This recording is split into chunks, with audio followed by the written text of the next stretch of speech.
Alors bonjour à toutes et à tous. Tout d'abord, pouvez-vous me confirmer que vous voyez mon écran? Oui, merci. Alors, bienvenue à ce webinaire de présentation des récipiendaires des prix Élan 2025. Je m'appelle Sarah Machan, je suis responsable de l'innovation pour le Québec pour le projet Cascade et j'aurai le plaisir d'animer la rencontre d'aujourd'hui. Alors un petit peu sur les prix Élan, donc nous on est très heureuses et heureux de vous accueillir aujourd'hui parce que ce webinaire vise à mettre en lumière des initiatives concrètes en durabilité dans le réseau de la santé. Ces prix Élan sont rendus possibles grâce à la collaboration entre plusieurs partenaires.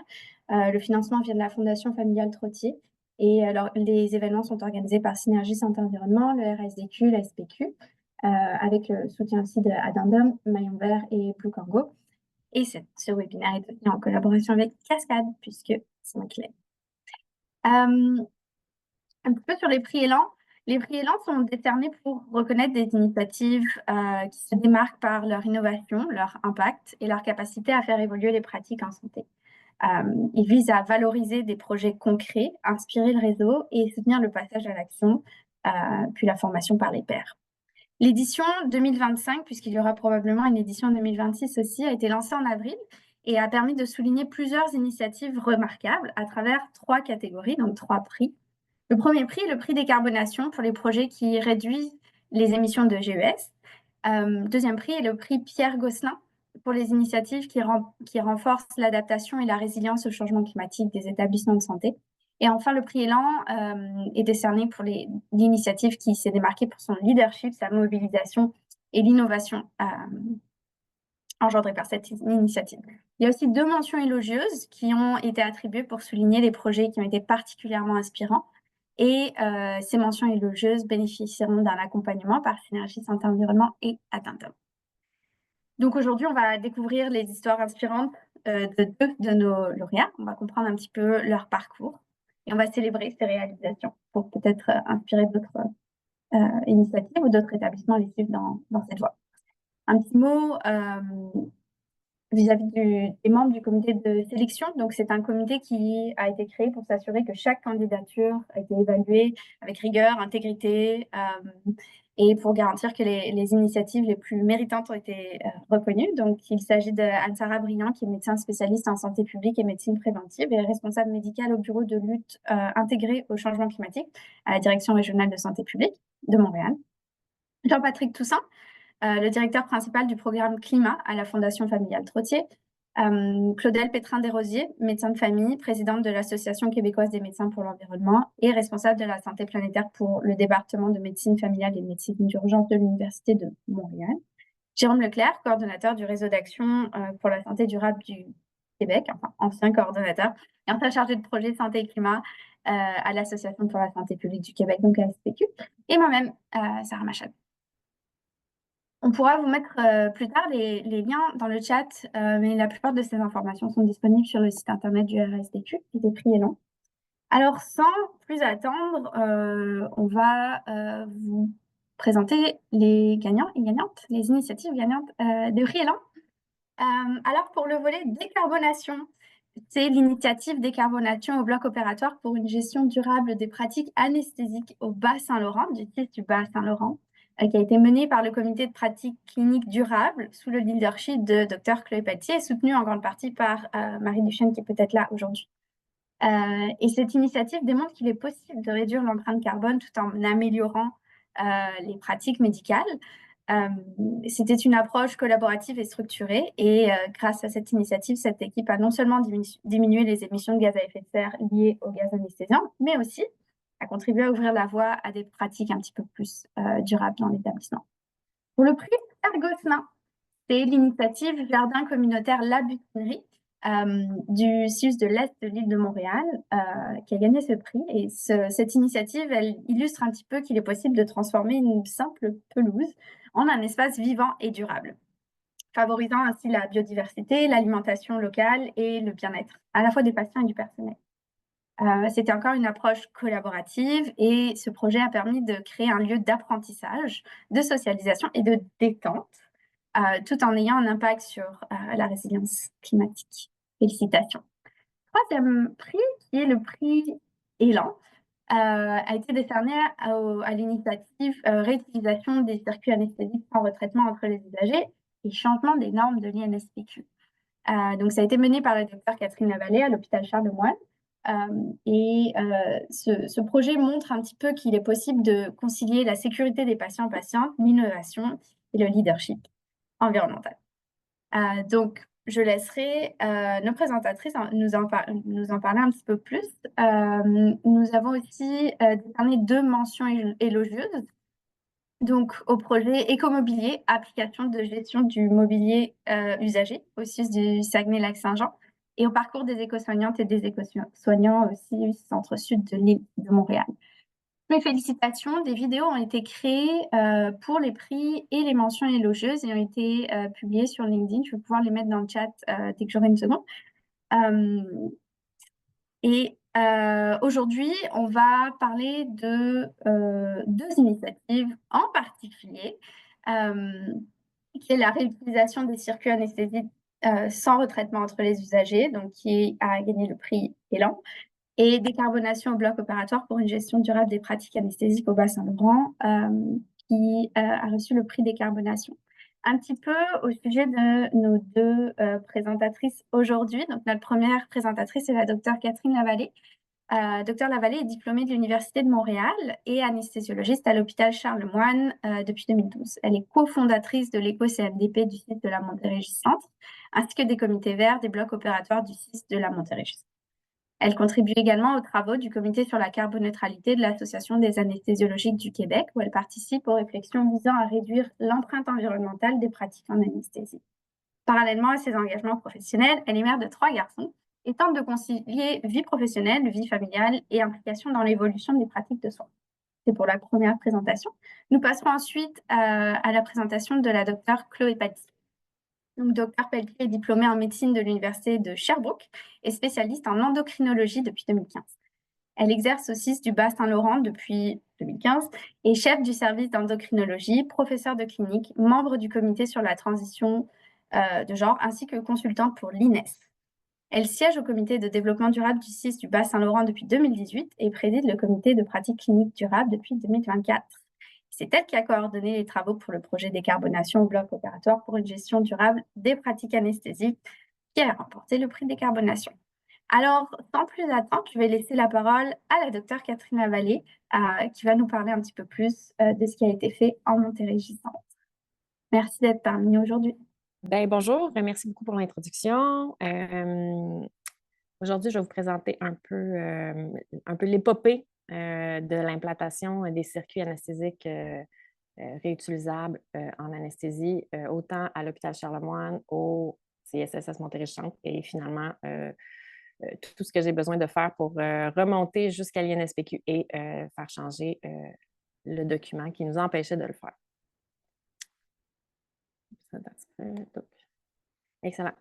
Comme vous savez, le bloc opératoire, ça représente 25 à 33 des déchets de tout l'hôpital. Donc, nous, des poubelles, on en voit sortir à coût de 3-4 sacs par salle d'opération, par opération. Fait que les déchets, on en voit. Puis l'anesthésie, ça produit beaucoup de déchets invisibles aussi, qui sont principalement les gaz anesthésiques, le desflurane, sévoflurane, puis le protoxyde d'azote, qui sont nos 3 plus gros pollueurs encore que toutes les poubelles qui sortent de là. Le circuit anesthésique, c'est un des matériels qu'on voit tous les jours, puis c'est une grosse pièce là, dans notre arsenal qu'on utilise en anesthésie. C'est le long tuyau là, que je tiens dans ma main ici. On appelle ça le circuit anesthésique. C'est une grosse tubulure en plastique pour faire passer de l'air. Puis comment ça marche? Nous autres, on a une grosse boîte là, qui est une machine anesthésique, puis il y a 2 gros tuyaux en plastique qui sortent de là. Puis après ça va jusqu'à un filtre qui filtre l'air. Puis ça, c'est des filtres qui sont à très haute filtration, qui filtrent quasiment tout. Puis c'est des filtres qu'on change à chaque patient. Puis après ça, on connecte ça sur le patient. Donc, c'est ce qui nous permet, en fin de compte, le filtre, d'avoir tout ce qui est l'autre bord du filtre, le circuit, la machine, tout ça étant propre parce que l'air a été filtré. anciennement, là, le 5, là, le Comité des infections nosocomiales du Québec avait écrit une recommandation en mai 2010 qui disait qu'il fallait changer le circuit anesthésique entre chaque patient, malgré qu'on change le filtre entre chaque patient.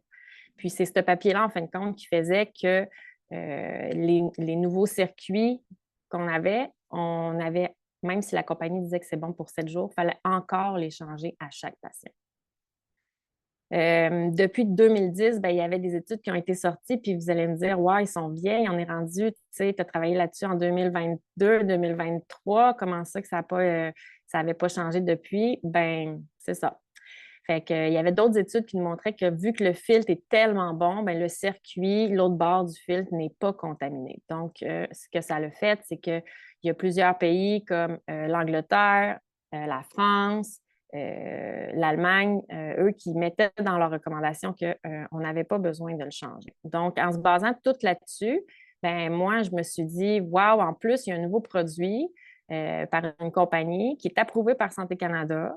La compagnie l'approuve pour qu'on l'utilise 7 jours consécutifs pour de multiples patients.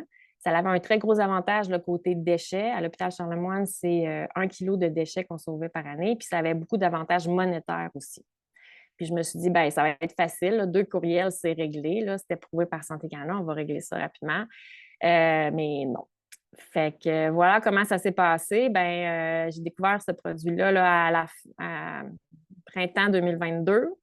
J'ai laissé passer l'été parce qu'il ne se passait rien l'été. Fait que j'ai commencé à faire mes demandes en 2022 à l'automne pour qu'on rentre ce nouveau circuit-là. Puis on m'a dit, ah non, ça passe par la PCI. Fait que j'ai fait une demande à la PCI. Puis j'ai eu un refus tout de suite. Après ça, ben, j'ai décidé que j'étais en contact avec j'avais un contact avec une autre collègue anesthésique à Sainte-Mary's. Puis elle dit, ah ben nous, la PCI a dit oui. Fait qu'on a commencé à utiliser. J'ai dit, OK, good, ben, je vais faire une redemande chez moi. Fait j'ai fait une redemande à l'hiver 2023. Bon, après ça, pendant printemps, été, on a eu beaucoup de discussions, rencontres, négociations, re-rencontres, tout ça pour finalement qu'un an plus tard, ben, encore un refus. Donc, après ce refus-là, j'étais un petit peu comme découragée de tout ça. Puis, je me suis dit, je ne sais plus par où passer pour aller montrer que ce document-là, ben, il est outdated. Fait que c'était ça, en fin de compte, ma croisade, d'essayer d'aller montrer que ce document-là est outdated, puis il faut le changer. Fait que je me suis dit, ben, je vais monter plus haut que ma PCI locale. Fait que j'ai essayé, j'ai fait une demande à la santé publique de la Montérégie, voir si eux, ils pouvaient comme m'approuver ça. En fin de compte, eux autres non plus, ils n'étaient pas capables. Elle m'a dit, j'ai appelé l'INSPQ. Ils m'ont dit que c'était le ministère qui règle ça. Par contre, il n'y avait aucun nom puis aucun nom de personne qui pouvait me dire à qui contacter. Fait que j'étais comme un peu bloquée à ce niveau-là. Puis finalement, en regardant l'organigramme là, du ministère, ben, il y a quelqu'un qui est la directrice de la prévention contre les infections au ministère. Fait que je me suis dit, je vais contacter elle pour faire une demande. Fait que j'ai fait une demande à ce niveau-là. Ça n'a pas fonctionné. Après ça, ben, j'ai décidé que, tu sais, clairement, tu sais, signer Catherine Lavallée, anesthésiste, sans titre de l'hôpital Charlemagne, ça ne fonctionnait pas. Fait que j'ai décidé d'aller avec l'Association des anesthésistes, puis qu'on envoie une lettre là, pour demander à l'INSPQ d'actualiser son avis scientifique. Puis, quand on a fait ça, ben, on a eu une réponse favorable de révision du document. Regardez, je ne vois pas le haut de mon écran, mais fait qu'après ça, tu sais, ça s'est passé plus vite un petit peu, là. Fait qu'il y a eu les consultations avec l'INSPQ. Eux, ils font leurs recherches, ils nous consultent. Après ça, ben, ça prend quand même un bon 3 saisons de faire réviser des documents. Fait qu'à l'automne, ben, c'était la révision finale. Ils font la mise en page. Il y a une période de relecture au ministère, puis il y a une période d'embargo. Puis tout ça a fait que le document est sorti finalement là, en février 2025, qui était un avis là, positif nous permettant de faire ça. En parallèle, ben, ce qu'on a réussi à faire avec la PCI locale, ben, on a réussi à évaluer, à faire un projet pilote. Fait que, ils ont accepté qu'on fasse un projet pilote ici avant la sortie du document de l'INSPQ, puis qu'on allait tout documenter, chaque patient en faisant le registre complet puis qu'il allait réévaluer là, les infections. Fait qu'on a fait le protocole, on l'a démarré au mois de septembre, puis finalement, on l'a démarré aussi au Richelieu, qui est dans notre même 6. pour finalement avoir une utilisation routinière en 2024, puis le document qui est sorti un petit peu en même temps. Fait que, ben, les embûches, c'est de trouver ben, à qui écrire, puis c'est quoi son email, puis comment je fais pour l'appeler, puis par où que je passe pour tout ça. C'est très opaque, tout est très difficile à savoir par où passer, à qui passer. Souvent, les gens nous disent, c'est pas moi qui gère ça, il faut que tu ailles plus haut, mais ils n'ont personne à me référer plus haut. Puis même plus haut, ben, avoir même un accusé réception de email, c'est difficile. Fait que, une autre des embûches, c'est d'avoir des réponses. J'ai envoyé quelques demandes d'accusé de réception pour être sûr que mes choses se rendaient. La patience, comme vous pouvez voir, ça a pris comme 2 ans et demi à travailler là-dessus. Puis apprendre à gérer mes propres émotions, donc la frustration, puis un peu le découragement dans tout ça. Fait que voilà. Un petit spécial merci là, à Dr. Geneviève Lalumière, qui est ma collègue à Saint-Jean, qui est comme avec notre CIS, qui a été ma collègue combattante dans la première année là, au volet local.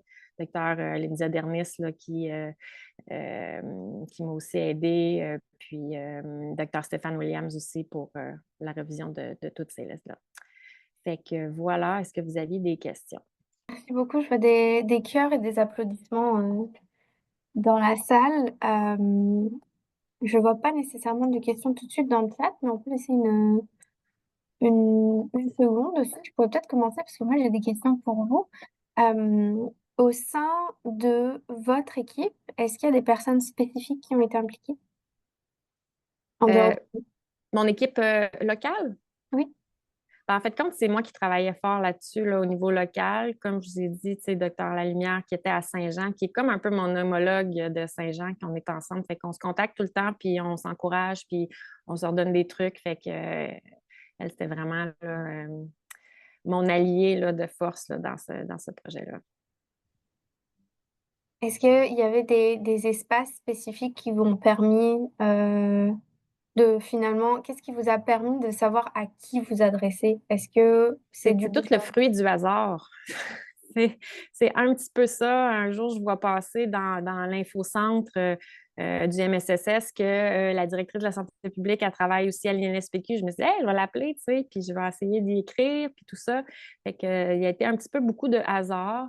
Puis, tu sais, ça a été beaucoup de contacts. Telle personne qui me donne l'email de telle personne, puis telle autre me dit, ah, tu sais, essaye comme ça.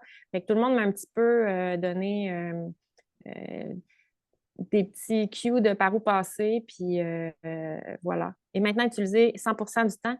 Oui, c'est utilisé 100 du temps. C'est qu'on utilise une tubulure pour tous les patients toute la semaine au lieu de changer à chaque patient. Fait que des fois, en une semaine anesthésie, on peut faire 7 patients dans une salle. Ça, c'est la réponse pour le chat.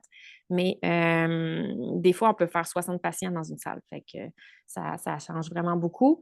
Puis, il y a à peu près 50 des hôpitaux à date là, qui ont adopté cette pratique. J'aurais une question, moi. Oui, Dans les faits, est-ce que vous avez fait un guide de procédure pour oui, on a nous fait une donner un petit procédure coup de avec main? Oui, Ouais, ben oui, on a fait une procédure avec la PCI qu'on a comme approuvé, euh, OK. puis avec les INALO. Fait qu'on Oui, c'est ça. on a fait une procédure parce qu'il y a certains patients qu'il y a une exception. Fait qu'on Oui. garde des circuits à Les usage. enfants aussi, dans les faits, je Oui, pense ben, que il existe un circuit à usage multiple pédiatrique. Ah, OK, il y en a Oui, un. fait que nous, ce qu'on fait, c'est qu'on a, quand c'est un enfant, ben, on va mettre le circuit adulte de côté, puis on va plugger le circuit enfant, on fait les OK, vérifications, puis après ça, oui, quand on a fini les enfants, on remet notre circuit adulte. c'est Puis le bon. circuit enfant aussi, il est approuvé 7 jours aussi. Ben, merci parce que vous avez ouvert le chemin là, pour tout le Québec, dans les faits, là, parce qu'on est en train, avec le docteur Pelletier, là, qui va être après vous, là, Oui, en train de regarder pour faire la même procédure auprès du site du Bas-Saint-Laurent. Puis c'est sûr que là, la PCI, elle nous soulève plusieurs questionnements. Mais si vous pouviez nous partager votre procédure, puis on pourrait comme à la limite peut-être aller vous visiter ou que les deux PCI puissent se parler ou en tout cas faciliter.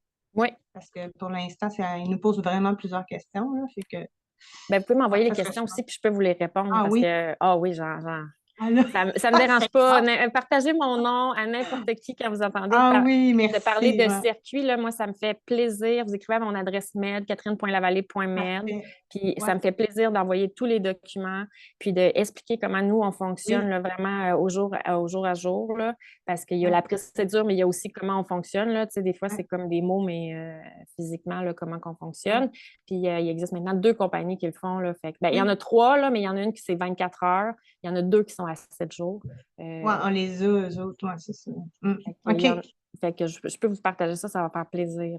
merveilleux, merci beaucoup. J'ai pris votre nom en note, mais quand je Ouais, recevrai votre email, ça je vais s'en vous vient. envoyer ça. C'est beau. C'est bon, merci. Bien, merci beaucoup. Je ne vois pas Avec plus plaisir. de mains levées ou de questions dans le chat. On va peut-être pouvoir passer à la deuxième partie de ce webinaire qui est présenté par Dr Pelletier. Docteur Pelletier, on avait des questions spécifiquement pour vous. Peut-être pour commencer, est-ce que vous pourriez nous présenter brièvement ce projet? En quoi est-ce qu'il s'agit? Oui, mais je me suis dit qu'on allait peut-être faire comme un petit historique, là, justement, là, de qu'est-ce qui s'est passé, quand est-ce qu'on l'a débuté et tout. Donc, comme on a parlé tantôt, nous, c'était la décarbonation au bloc opératoire. On a déjà abordé, lors de la présentation précédente, là, de manière très brève, là, à quel point les gaz anesthésiques, là, peuvent être dommageables pour l'environnement. Fait que nous, ça portait principalement là-dessus, là, notre projet. En gros, l'inspiration en tant que telle, là, à la base, ça vient de la communauté de pratique, là, de la communauté Propulsion Éco-Soins qui s'appelait auparavant Éco-CMDP. Là. Fait que c'est là qu'on a été sensibilisé là, sur l'impact là, des gaz anesthésiques. Plus particulièrement là, par avoir les oreilles qui stylent, là, docteur Dernier, qui est anesthésologiste. Puis on a également dans notre comité local, là, donc la communauté le comité de pratique clinique durable là, du CIS du Bas-Saint-Laurent, le docteur Philippe Picard, là, qui est aussi anesthésologiste. Fait qu'on s'entend qu'on était bien enlignés de ce côté-là. Fait que ce qu'on a fait initialement là, à l'hiver 2024, c'est qu'on est allé se renseigner, on a révisé la littérature, comme ça a été présenté un peu plus tôt. Moi, je suis endocrinologue, fait que j'utilise jamais ça, les gaz anesthésiants. J'y connais absolument rien. Fait que, en tant que tel, si moi je réussissais à comprendre un peu, ben je réussissais à le vulgariser pour que par la suite les comités de direction et autres, les gens qui s'y connaissent un peu moins comme moi, dans le fond, puissent comprendre l'enjeu. Fait que c'est là qu'on a découvert là, que les gaz anesthésiants sont effectivement très polluants. On parle de 5 de l'empreinte carbone là, des établissements de soins aigus.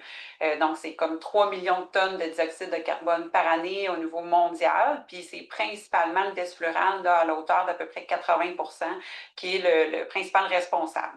Fait que quand je voulais vulgariser, je disais qu'une heure d'utilisation du desflurane, c'était l'équivalent d'à peu près le trajet en voiture de Rimouski jusqu'à Québec, pour le faire très local pour nous. Mais ça restait aussi dans l'atmosphère autour de 10 ans, alors que son équivalent en termes de gaz anesthésiant, là, donc l'autre qui est utilisé, c'est le sévoflurane. Donc, lui, à ce moment-là, ben, c'était plus un trajet local. Donc, pour ceux qui connaissent le Bas-Saint-Laurent, donc Rimouski-Saint-Fabien, admettons, puis à peu près 1 an là, dans l'atmosphère. Puis le sévoflurane, ben, est moins coûteux que le desflurane. Fait que ça a quand même été un argument là, qui a réussi à convaincre là, nos directions aussi de ce côté-là. Puis pour ce qui est de l'autre gaz là, qui est impliqué là, dans notre projet, c'est le protoxyde d'azote. Donc, on parle d'une heure d'utilisation. C'est l'équivalent, dans le fond, de Rimouski-Rivière-du-Loup, mais c'est 150 ans dans l'atmosphère. Fait que c'est sûr que ça reste beaucoup plus longtemps. Puis il y a énormément de fuites. Là, on parle, selon la littérature, 80-90 de fuites dans les canalisations.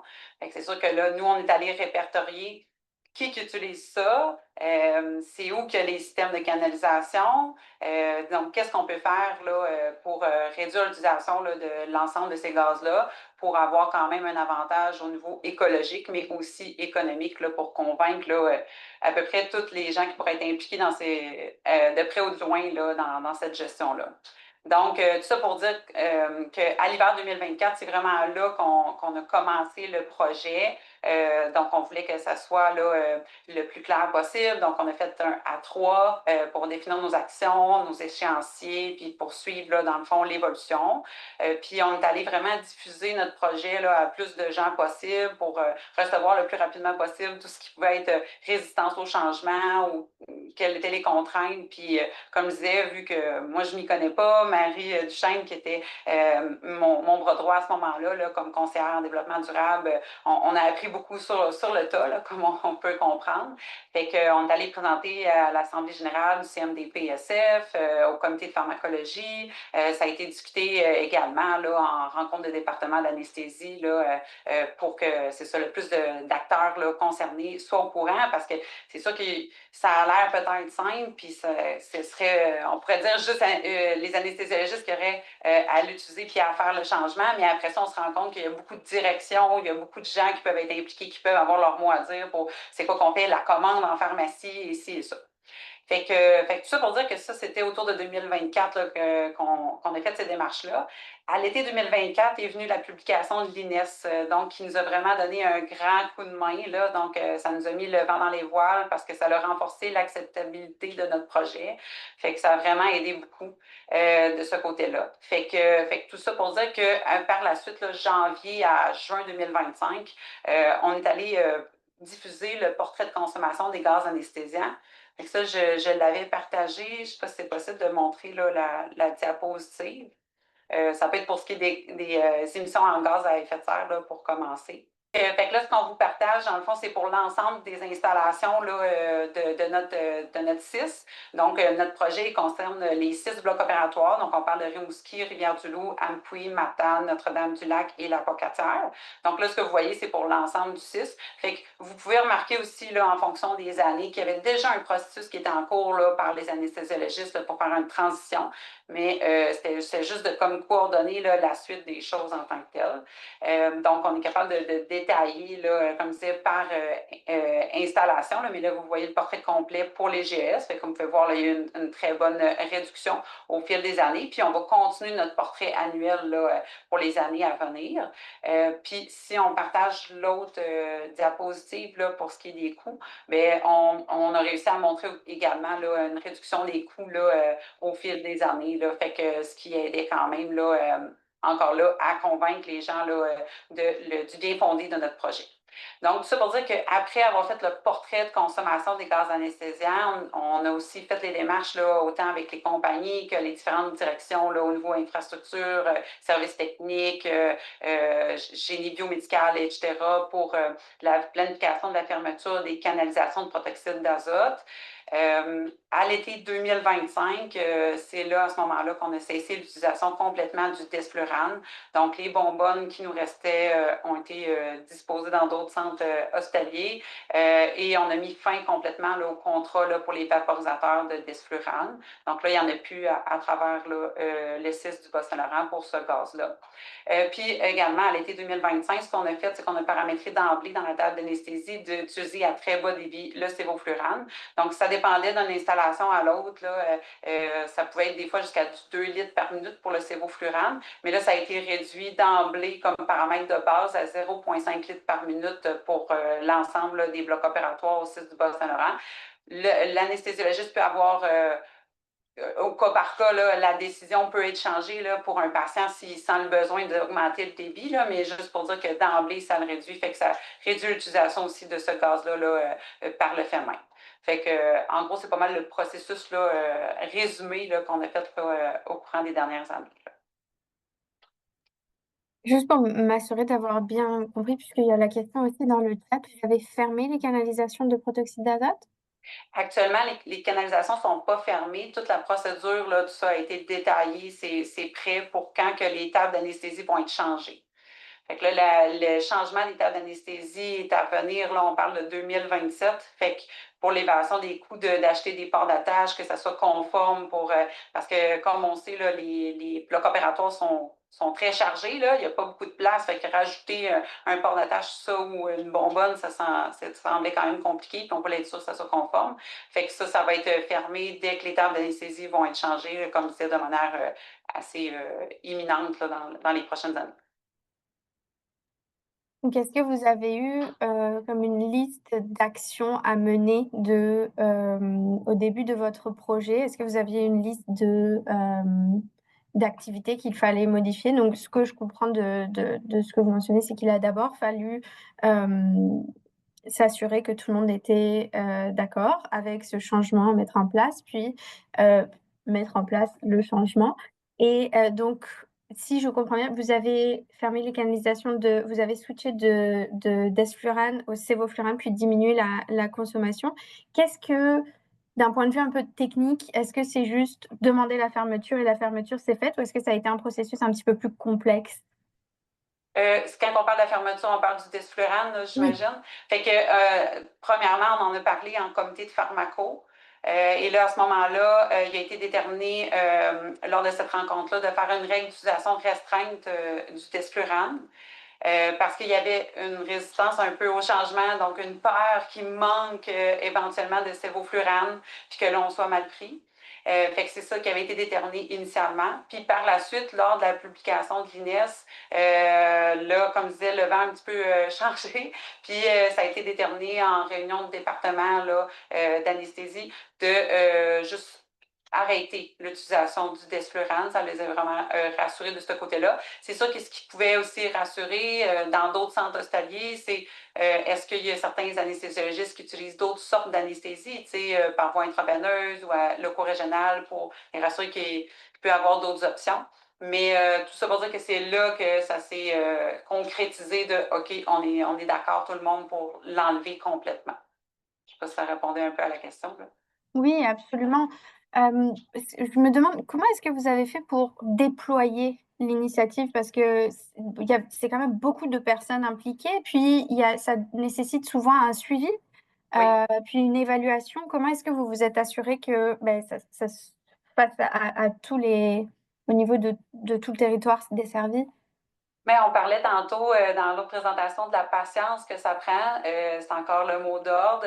Des fois, il y a beaucoup de roulement là, du côté des gestionnaires, du côté des gens qui peuvent être impliqués dans un projet. Puis la communication, elle ne se fait pas toujours. Fait faut pas se leurrer, là, c'est beaucoup de rencontres, beaucoup de courriels, beaucoup de s'assurer que tout le monde comprend bien, qu'on revalide que ce qu'on a compris, surtout comme je disais que moi je suis pas dans ce domaine-là, qu'on est tout le monde d'accord sur la même longueur d'onde.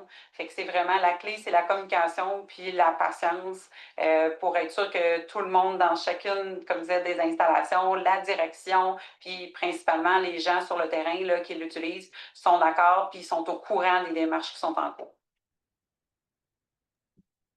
Et puis au niveau de la qualité des soins, vous mentionnez donc le document, les recommandations de l'INES qui ont joué un rôle dans l'espèce de déclic structurel. Est-ce que vous avez pris d'autres sources ou comme précaution pour vous assurer que ce changement n'ait pas d'impact ou un impact minimum sur, ou positif même, sur la qualité des soins? Oui, c'est sûr qu'il y a beaucoup de publications sur le sujet, entre autres Cascade, comme un diaporama, si on peut dire, sur les cases anesthésiens, la Société d'anesthésiologie, autant canadienne que québécoise. Fait que c'est sûr que ces ressources-là appuient les démarches. Puis, juste comme je mentionnais tantôt, il y avait déjà une très grande sensibilisation là, qui avait été faite auprès des principaux concernés, là, donc les anesthésiologistes de nos établissements. Fait que tout ça pour dire qu'eux autres étaient déjà au courant et sensibilisés. Là. Fait qu'on est allé repartager ces données-là. Puis repartager, comme je disais tantôt, avec ce qui se faisait avec la communauté de pratique. Fait que là, leur dire, OK, mais dans tel autre centre, sont en démarche, sont à tel niveau. Ou encore ce qui se fait du côté de l'Europe aussi, là, pour ce qui est des gaz anesthésiants. Fait que je pense que ça a quand même rassuré également. J'imagine, puis j'imagine que les travaux de communication impliquaient aussi de prévoir cet aspect-là de qualité des soins, puis les potentielles questions qui allaient apparaître. Mais à ce sujet-là, vous mentionnez beaucoup la mobilisation, puis la quantité de rencontres. Est-ce que vous avez remarqué des résistances spécifiques sur certains points, puis comment vous avez réussi à débloquer ça? Est-ce que vous aviez souvent les mêmes questions ou souvent les mêmes inquiétudes? Oui, c'était surtout sur la peur de la rupture d'approvisionnement, là. Fait que c'était vraiment ça qui revenait. Par contre, ce qu'on me disait, tu sais, pour les anesthésiologistes là, qui fait partie de la comité de pratique, ou docteur Picard, comme je disais, là, qui est aussi anesthésologiste sur notre comité, c'est que, tu sais, côté équivalence, côté sécurité des soins, côté, tu sais, qu'est-ce que ça fait là, chez le patient, côté risque aussi, parce qu'il y a quand même 3 compagnies, donc on est allé revérifier avec les compagnies de distribution là, du sévoflurane, voir il y en a combien, puis y a-t-il des risques, puis côté pharmacie, ben, tu sais, on est allé revérifier avec eux autres, ben, ça prend combien de temps pour faire venir des bonbonnes, tu sais, fait que pour rassurer tout le monde, là, tu sais, finalement, fait que c'était vraiment ça l'élément le plus qui revenait le plus souvent. Fait que à force de se refaire poser la question, ben, on revenait avec des réponses. Puis je pense qu'au fil du temps, ça rassurait tout le monde. Pour ce qui est de diminution là, du débit de sévoflurane, on n'a pas vraiment eu de frein. Là. Je veux dire, les gens ont quand même assez rapidement embarqué là, dans le projet. Puis comme je disais, il y a quand même là, la possibilité de faire un changement au besoin. Puis pour ce qui est du protoxyde d'azote, ben, nous, on n'est pas allé vers une approche de restriction complète, là, comme je disais. Là. Le but va être d'avoir un port d'attache avec une bonbonne après la table d'anesthésie. Fait que ça, il n'y a pas vraiment de changement au niveau des pratiques. Fait que ça non plus, on n'a pas vraiment eu de résistance de ce côté-là. Puis on a fait quand même un sondage auprès autant des anesthésiologistes qu'à l'urgence, en pédiatrie, les sages-femmes et compagnie, pour savoir c'était quoi un petit peu leur avis sur leur utilisation. Là. Fait qu'on allait consulter là, de manière très, très large là, qui l'utilise là, dans nos installations, puis pour quelles raisons, puis il y aurait-il des contraintes, est-ce qu'ils étaient au courant, parce que comme je dis depuis tantôt, ben, les anesthésologistes, oui, mais il y a des médecins de famille qui font de l'obstétrique, admettons, qui n'étaient peut-être pas au courant de l'impact environnemental, fait que ça, eux, on est allé les sensibiliser, puis plus récemment, là, ça ne fait pas partie de ce projet-là, mais on a quand même envoyé un avis pour la maison de naissance là, pour les sages-femmes, fait que pour les aviser. Fait que, on a fait aussi cette sensibilisation-là. Fait que pour corréler aussi l'utilisation, mettons, du protoxyde versus ce qu'on nous disait sur le terrain, puis là, montrer, bien, regardez, c'est vraiment les fuites qui étaient le problème. Donc, il y a eu une non-conformité à Rimouski, il y a eu une fuite importante à l'hôpital d'Amqui également. Fait que pour leur démontrer, justement, au niveau de la direction, à quel point il fallait arrêter l'utilisation des canalisations parce que c'était là où on garochait dans le vide, là, finalement, ce gaz-là, versus l'utilisation sur le terrain qui est plutôt limitée, puis que pour l'instant, qu'on n'a pas l'intention d'interférer, là, finalement. Au niveau peut-être de l'évaluation, donc vous avez mesuré les émissions de gaz à effet de serre, la diminution des émissions de gaz à effet de serre pour chaque gaz. Vous avez pu mesurer un petit peu, clairement, les coûts.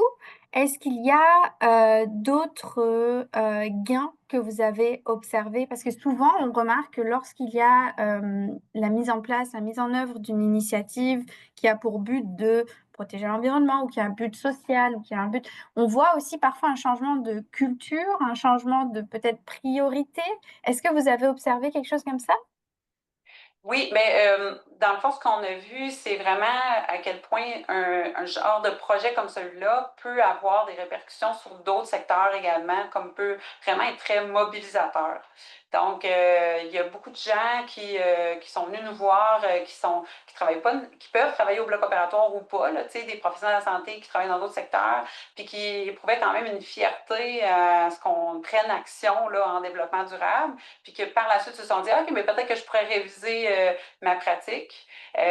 Puis des fois, une des contraintes, c'est que quand on ne connaît pas ce domaine-là plus particulièrement, comme je disais, moi, je ne travaille pas là-dedans, mais il y a des gens qui n'osaient pas faire une action en disant, je suis qui, moi, pour faire cette action-là. Puis là, finalement, ça les a assez mobilisés pour qu'il y ait une action. Fait que ça, c'est au niveau du terrain, mais au niveau gestionnaire, au niveau des partenaires institutionnels, ça a été également très mobilisateur pour eux. Là, fait que ça a eu un impact positif là, en tant que tel là, sur notre site. Une question justement dans le chat au sujet de l'évaluation. On a Lionel Gaëtan-Bida qui nous demande comment vous avez fait pour évaluer les coûts clés de la méthodologie que vous avez utilisée. Est-ce que c'est via l'approvisionnement? Je dirais que c'est principalement parce que nous, on avait quelqu'un qui travaillait là, à la direction des services financiers, qui était en communication avec notre pharmacienne sur notre comité, là. Fait que dans le fond, c'est lui plus la pharmacienne qui ont regardé combien qu'on commandait de bonbonnes. Donc, tous ces coûts-là, c'était majoritairement ça, là, les achats, puis par la suite, là, quelle bonbonne était périmée ou autre, là, finalement. Donc, principalement au niveau des commandes. Exactement. Merci. Alors, peut-être pour réouvrir un peu l'entonnoir, si vous l'avez probablement déjà fait, mais juste pour reposer la question, si un autre CCUS venait vers vous pour commencer une démarche qui est très similaire à la vôtre, qu'est-ce que vous lui recommanderiez au début? Par quoi est-ce qu'on devrait commencer? Je pense que c'est le portrait, comme on peut voir là, l'autre diapositive qu'on voyait là. Je pense que ça, c'est quand même assez parlant pour tout le monde. Fait que je commencerai par ça pour voir c'est où utiliser. Puis si vous n'arrivez pas à faire un portrait comme celui-là, peut-être d'envoyer des courriels, faire des sondages pour vraiment aller sensibiliser, puis aussi voir c'est quoi l'utilisation terrain, là. Mais je commencerai par ça. Donc, mesurer, communiquer, Oui. parler avec beaucoup de personnes. Si vous deviez, qu'est-ce qui finalement a le plus aidé à atteindre l'objectif, le gros objectif, à ce que le projet arrive à sa fin? Qu'est-ce que vous considériez comme le plus grand facilitateur, ce qui a le plus aidé finalement? Bien, c'est sûr, j'ai déjà parlé de la publication de l'INES. Fait que ça a été quand même un très grand facilitateur. On l'a vraiment senti là, que ça nous a mis le vent dans les voiles, comme je disais tantôt. Mais sinon, l'autre, c'est vraiment la constance. Donc, d'en rediscuter en réunion, de renvoyer les courriels, d'aller voir les principaux intervenants pour leur rappeler l'importance de faire le changement, puis que ça soit vraiment auprès de l'ensemble de nos installations. Bien, merci beaucoup. Je vois que Dr Mathieu a publié la prise de position de l'AMUC dans le chat pour les personnes qui seraient intéressées. Je vais juste arrêter le partage pour voir si certaines mains étaient levées pour poser des questions à Dr Pelletier. Est-ce que nous aussi, à notre niveau, est-ce qu'on peut adapter ce type d'études, bien que le contexte québécois soit différent du nôtre? Voilà ce que j'avais comme question. Ben, j'imagine que le projet, là, c'est comme ce qu'on a rempli là, pour soumettre notre candidature au projet Élan serait disponible à quelque part. Là. Sarah pourra peut-être compléter. Pour ce qui est des outils en tant que tels, je sais que le responsable au niveau des ressources financières a utilisé ce qui s'appelle Power BI. Mais je pense que d'un logiciel comme Excel là, aurait pu aussi là, faire le travail. Là, mais tout ça pour dire que les images qu'on a présentées, là, ça venait du Power BI là, qui est utilisé assez souvent là, dans nos milieux ici. Sinon, pour ce qui est d'identifier, là, c'est vraiment d'utiliser là, les ressources là, de la pharmacie. Là, ils savent comment repérer les numéros de produits. Puis après ça, ben, ils vont être capables d'identifier dans Magistrat, par exemple, là, ce qui est utilisé ici, c'est quelle bonbonne correspond à quel gaz, puis finalement, combien il y a d'entrée puis de sortie, là, finalement. Peut-être pour ajouter, puisque vous mentionniez aussi l'impact des changements climatiques sur la santé, ça c'est souvent un enjeu de santé publique. Disons qu'au Québec, souvent la santé publique est reliée aux établissements de santé, mais parfois les mandats de décarbonation, développement durable sont séparés des mandats de gestion de la santé publique en lien avec les changements climatiques. C'est pas toujours le cas, ça dépend des régions, mais souvent ça l'est. Et donc, disons que les ressources changent en fonction du public cible à cause de ça. Avant qu'on termine ce webinaire, merci à nos deux présentatrices. Simplement vous mentionner qu'il y aura une cérémonie en présentiel le 30 avril prochain au Forum interrégional pour un système de santé durable qui est organisé par Synergie Santé Environnement en collaboration avec le CHUM, la Coalition canadienne pour un système de santé écologique, Accréditation Canada, agrément en français, l'ACME. Et je pense que ça aura lieu de 13 à 14 heures au CHUM. Les inscriptions sont ouvertes pour ce forum-là. Puis on espère vous y voir en personne pour pouvoir discuter si vous avez d'ici là d'autres questions à poser à nos présentatrices ou en général au sujet des prix Élan pour les autres personnes ayant gagné soit les prix, soit les mentions élogieuses. Alors, merci beaucoup à tous et à toutes. Et je vous souhaite, si vous avez des questions spécifiquement sur la logistique, vous pouvez m'envoyer un courriel. Mais en attendant, je vous souhaite une excellente fin de journée. Et puis, on se retrouve bientôt pour un prochain webinaire ou pour la remise des prix en personne. Merci.